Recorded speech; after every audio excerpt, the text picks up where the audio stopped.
अगर कोई आपसे पूछे कि आपका सबसे बड़ा दुश्मन कौन है, तो शायद आप किसी व्यक्ति का नाम लें। लेकिन गौतम बुद्ध कहते हैं, मनुष्य का सबसे बड़ा शत्रु उसका अपना मन है। और यही मन अगर बस में आ जाए, तो वही आपका सबसे बड़ा मित्र भी बन जाता है। यह कहानी केवल सुनने के लिए नहीं है, यह कहानी आपके भीतर चल रही लड़ाई को समझने के लिए है। मन की आदर्श जेल क्या है, इसे समझें। वीडियो लाइक करें और कहानी में अंत तक बने रहें। श्री बस्ती नगरी के पास एक छोटा सा गांव था। वहां एक युवक रहता था, नाम था वीरसेन।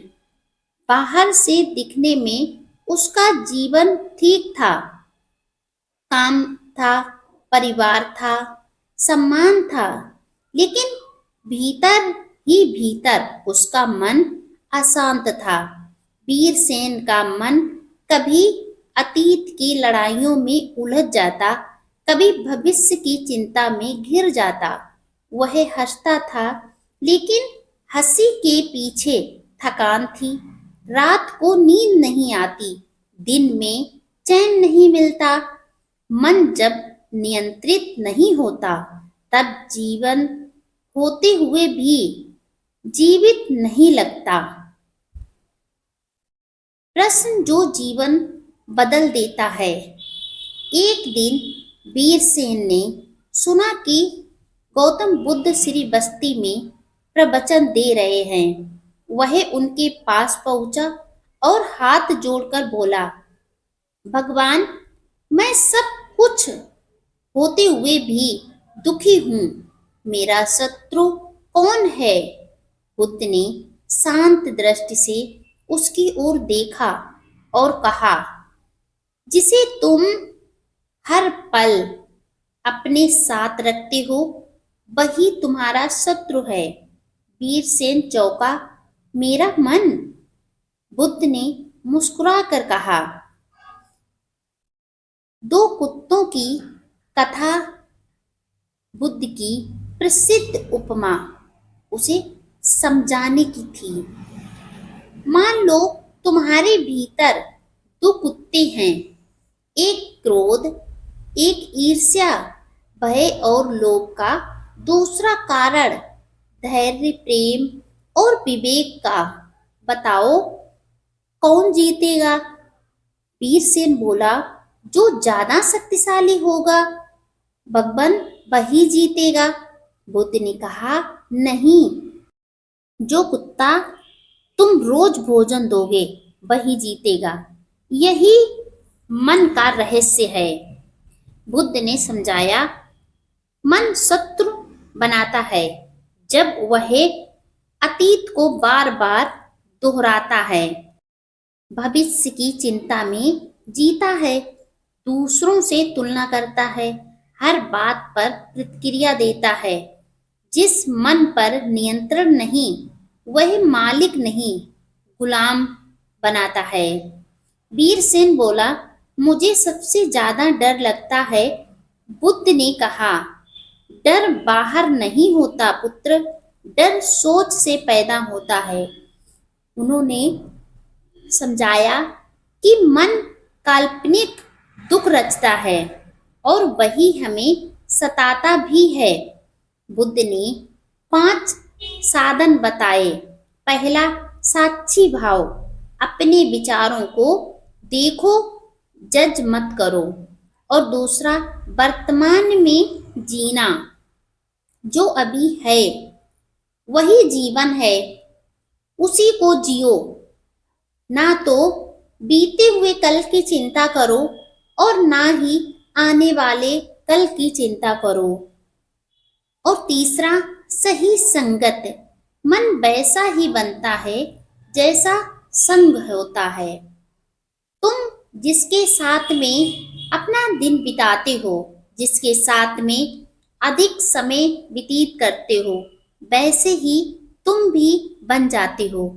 और ये बदलाव इतनी सफाई से होता है कि तुम समझ नहीं पाते हो। जिसके साथ रहने लगते हो धीरे धीरे उसी की संगत तुम्हारे अंदर बसने लगती है। और चौथा, मौन की शक्ति। हर उत्तर जरूरी नहीं। बुद्ध ने समझाते हुए कहा कि जरूरी नहीं कि तुम हर एक प्रश्न का जवाब दो। अगर जिस प्रश्न का जवाब तुम्हें सही लगता है उसी का जवाब दो। जहां पर बोलना आवश्यक हो वहीं पर बोलो। हर जगह पर बिन वजह बात करना, बिन वजह बोलना ये भी हानिकारक बन सकता है। हर प्रश्न का जवाब देना जरूरी नहीं होता। और पांचवा बताया कि अभ्यास करुणा अभ्यास दूसरों के लिए नहीं, अपने मन के लिए। कुछ महीनों बाद वही वीरसेन बदला हुआ था। परिस्थितियां वही थी लेकिन मन शांत था। उसके जीवन में बदलाव हो चुका था। वह पहले से काफी बदल चुका था। उसने जाना दुख जीवन में नहीं था, दुख सोच में था। अमूल्य वचन। पहला, मन को जीतो, दुनिया अपने आप जीत जाओगे। बुद्ध ने समझाया और कहा कि अगर तुम्हें दुनिया को जीतना है तो सबसे पहला काम अपने मन को जीतने का करो। अगर आप अपने मन को जीतने में सफल हो गए तो तुम हर एक जीत हासिल कर लोगे। दूसरी, जीत हासिल करने से पहले अपने मन पर विजय प्राप्त करो, फिर दुनिया की जीत को जीतो। और दूसरा, प्रतिक्रिया नहीं, प्रतिक्रिया से पहले ठहराओ। बुद्ध ने समझाया कि कोई भी जवाब देने से पहले कुछ पल रुको, सोचो, फिर उसे बोलो। हर प्रश्न का उत्तर तुरंत मत दो। हर प्रतिक्रिया तुरंत मत दो। और तीसरा, चिंता भविष्य का जहर है। बुद्ध ने समझाया कि अधिक चिंता यह चिता के समान होती है। जो व्यक्ति भविष्य की चिंता, अपनी बीते कल की चिंता, अपने हर पल की चिंता करता रहता है, वह व्यक्ति दुख के घेरों में घिरा रहता है। इसीलिए चिंता बिल्कुल नहीं करनी चाहिए। होगा वही जो प्रकृति ने पहले से निश्चित कर रखा होगा। और चौथा, मौन सबसे गहरी साधना है। बुद्ध ने कहा कि कुछ पल मौन रहो। ये नहीं कि तुम सुबह से शाम तक मौन रहो, बोलो ही नहीं, लेकिन कुछ पल मौन रहो। जहां पर बोलना जरूरी वहीं पर बोलो, और जहां नहीं बोलना जरूरी वहां पर शांत रहो। जहां पर काम बन रहा है उसकी जरूरत के हिसाब बोलो, और जहां बोलना नहीं जरूरी है तो वहां पर बिल्कुल मत बोलो। और पांचवा, तुलना दुख की जड़ है। जब तुम दूसरों से तुलना अपनी करते हो तो वह दुख बढ़ाती है, दुख पैदा करती है।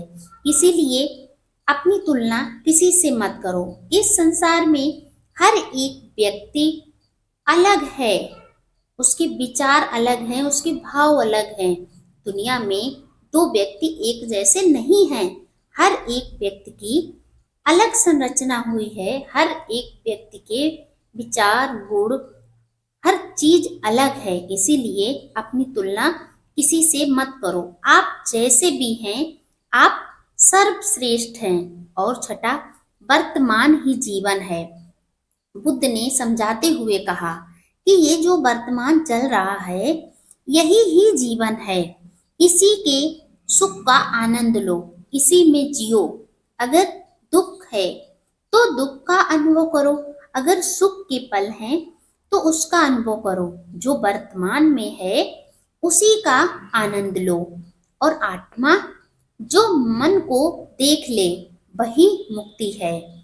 जब तुम अपने मन को समझ जाते हो, उसे समझना सीख जाते हो, उसे अपने बस में कर लेते हो, अपने मन को अपने अनुसार चलाते हो, तो समझो कि आप के अंदर शांति का अनुभव हुआ है और आप मुक्ति के द्वार तक पहुंच सकते हैं।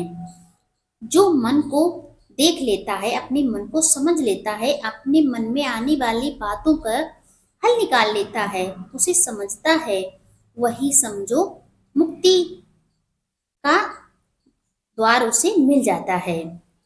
और नौमा, करुणा मन को हल्का करती है। करुणा मन को हल्का करती है, ये सत्य बात है। बुद्ध ने कहा कि हमारे मन में अगर समझने की क्षमता हो जाती है तो हम आदि समस्याओं को हल कर लेते हैं। और जब उन समस्याओं का हल निकल आता है तो हमारा मन भी हल्का हो जाता है। और 10वां पॉइंट, मन मित्र बन जाए तो जीवन उत्सव है। अगर आप मन को समझ लेते हैं, मन को जानना सीख जाते हैं, अपने मन को अपने बस में करना सीख जाते हैं, तो आपके लिए उससे बड़ा कोई उत्सव नहीं है। आप चाहे जितने भीड़ में हो, चाहे जितने दुख में हो या सुख में हो, आपका मन स्थिर रहता है, आप शांति का अनुभव भी कर सकते हैं। इसीलिए अपने मन को मित्र बनाइए, शत्रु नहीं। अपने मन के विचारों को समझिए और देखिए कि मन में अच्छे विचार हैं या बुरे विचार हैं। बिना प्रतिक्रिया दिए उसे समझें, महसूस करें। इस कहानी की अंतिम लाइनें और इससे क्या शिक्षा मिलती है? बुद्ध ने आगे कहा, जिसने मन को जीत लिया उसने मृत्यु से पहले अमरता पा ली। अगर यह कथा आपके मन को छू गई हो तो समझिए आज से आपके जीवन का पहला दिन शुरू हो गया। इस कहानी को दूसरों तक भी पहुंचाइए, क्योंकि किसी का मन आज भी लड़ रहा होगा। अगर आप जानना चाहते हैं कि दुख क्यों आता है तो अगला वीडियो जरूर देखिए और वीडियो लाइक शेयर कमेंट करिए। अगर आप मेरे चैनल पर पहली बार आए हैं तो चैनल को सब्सक्राइब करके बेल आइकन जरूर प्रेस कर दें, जिससे मेरा आने वाला हर एक वीडियो आपको समय पर मिलता रहे।